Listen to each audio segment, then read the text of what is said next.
দিয়ে। কৃষক যদি টাকা পায় আমাদের তো আনন্দ লাগে, আমাদের তো মনে শান্তি লাগে। আসসালামু আলাইকুম, ওয়ালাইকুম আসসালাম। কেমন আছেন? আলহামদুলিল্লাহ ভালো আছি। হালি পেঁয়াজ খুব কাছাকাছি শুনতে পাইলাম। এই হালি পেঁয়াজ যদি শ্যামবাজারে ঢুকে, ফাল্গুনের প্রথম সপ্তাহ থেকে না হলেও 10-15 তারিখে আরম্ভ হবে। হালি পেঁয়াজ যদি শ্যামবাজারে যদি ঢুকে, তাহলে কি এই পেঁয়াজের দাম কি থাকবে আর? না, পেঁয়াজের বাজার আর বাড়বে না, আর বাড়বে না।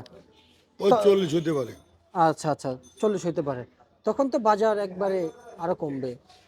আর এবছর সার বীজের দাম টাকা বেশি। পাইলে মনে হয় চাষিরা পাইতে পারে, ওই হালি মুড়ি কাটার, সরি হালি বীজের চাষিরা কিছু পাইতে পারে, প্রথমে যারা বিক্রি করবে। আমরা কৃষকদের নিয়ে গর্বিত। গেল বছর আমাদের দেশটা যে খুব সুন্দর মতো চালাইছে পেঁয়াজ দিয়ে। কৃষক যদি টাকা পায় আমাদের তো আনন্দ লাগে, আমাদের তো মনে শান্তি লাগে। তা তো অবশ্যই। কিন্তু গেলে বছরের মানে মানে 25 সালের বাংলাদেশ দেখে, এই যে কাঁচা পণ্যের বাজার দেখে খুব খুশি আমরা।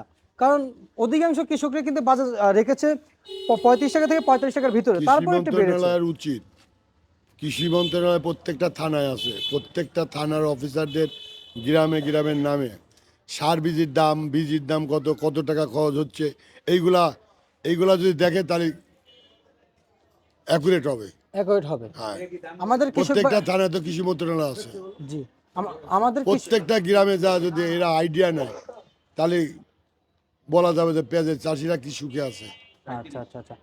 কারণ আমাদের কৃষক বাড়িতে এসব পণ্য নিয়ে এরা তো বুঝে না। অফিসে অফিসে বসে আইডিয়া করে, জি। গ্রামে গ্রামে বাড়ি বাড়ি গ্রামে মাঠে ঘাটে যায় না। তা তো অবশ্যই। কিন্তু যারা ডিগ্রি নিয়ে আসছে তারা কিন্তু পরামর্শ দেওয়া উচিত কৃষকদেরকে এইসব বিষয়ে। ও চেয়ার টেবিল ছাড়া তারা বাইরে যায় না। বাইরে যায় না। কিন্তু কৃষক কৃষক বাইরে যদি যদি হেল্প পায় দেশ থেকে, তাহলে তো অবশ্যই আমাদের তো উন্নতি। উনি স্বাভাবিক, উনি 10 টাকা না 20 টাকা দাবি করতে পারে। ওনার ঘাম জ্বালানো অনেক পরিশ্রম দিয়ে অনেক ফলানো। অফিসারের তো জমি জমা আছে, জি। আবাদ করে, তাদের তো উচিত। সেদিন এক আহ, সরকারি কর্মকর্তা পেঁয়াজ দিয়েছে প্রায় 85 বস্তা। আমার এখানেও তো আসে, আপনার এখানেও আছে? এখানে এই যে যারা পুলিশ বা সেনাবাহিনী রিটায়ার্ড করছে, জি তারা তাদের আবাদ আছে, পেঁয়াজ নিয়ে আসে। গত পরশুদিন রানিং একজন সেনাবাহিনী আপনাদের পাশের ঘরে এসেছে, রানিং। ওনার সাথে আমি কথা বলেছি, উনি 8 বিঘা পেঁয়াজ লাগাইছে, ছুটিতে আসছে, পেঁয়াজও নিয়ে আসছে। বলতে পেঁয়াজ কালীবাড়ি। হ্যাঁ, যেই পেঁয়াজ আনছে, উনি বলতেছে যে পেঁয়াজের দাম অনুযায়ী কোনো দামই নাই বাজারে, সারের দাম অনুযায়ী কোনো মূল্যই নেই পেঁয়াজের। তাহলে এই কৃষককে এইগুলা আগ্রহ যদি হবে? সার বীজ যদি ঠিক মতো চাষিদের নিয়ন্ত্রণে দিত সরকার, তাহলে এই দামেও লাভবান হতো। তা তো হচ্ছে না। কারণ বীজের দাম কম ছিল এবার।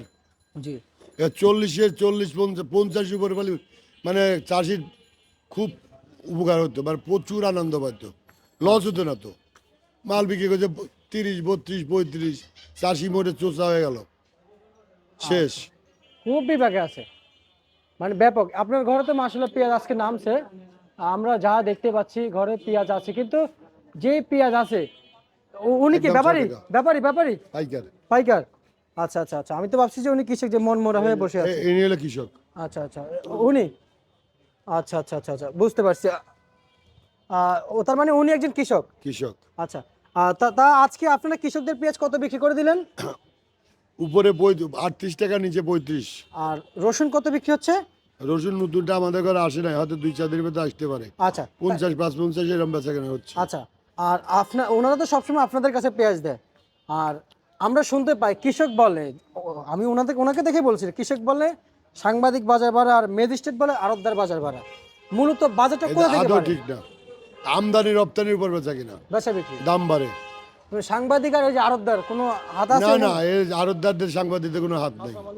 আচ্ছা আচ্ছা আচ্ছা আচ্ছা, বুঝতে পারছি। যারা বলে সিন্ডিকেট, তাদের কোনো আইডিয়াই নেই। তাদের কোনো আইডিয়া নেই। তাদের কাঁচা কাঁচা পেঁয়াজ হলো পচনশীল, মানুষ মরণশীল। আচ্ছা আচ্ছা আচ্ছা, এগুলা কাঁচামাল স্টক করবে কিভাবে? বুঝতে পারছি। 10 দিন রাখলে পচে যাবে। ঠিক আছে। কুড়ি কাটা পেঁয়াজ 15 দিন রাখার কায়দা নাই। কায়দা নেই না, প্রশ্নই আসে না। আজকে রাখে কালকে টেম্পার নষ্ট হয়ে যাবে, চেয়ারা নষ্ট হয়ে যাবে পেঁয়াজের। পেঁয়াজের। বাজার বাড়লে এটা আরো 2 টাকা কম হবে। আজকে যে দাম বেচলাম, পেঁয়াজটা রাখিয়ে দিলে কালকে বাজার বাড়লেও এই মালের চেয়ারা নষ্ট হয়ে যাবে, 2 টাকা কম বিক্রি করতে হবে, আচ্ছা, বুঝতে পারছি। ঠিক আছে, ওজনও কমবে। অসংখ্য অসংখ্য আপনাকে ধন্যবাদ।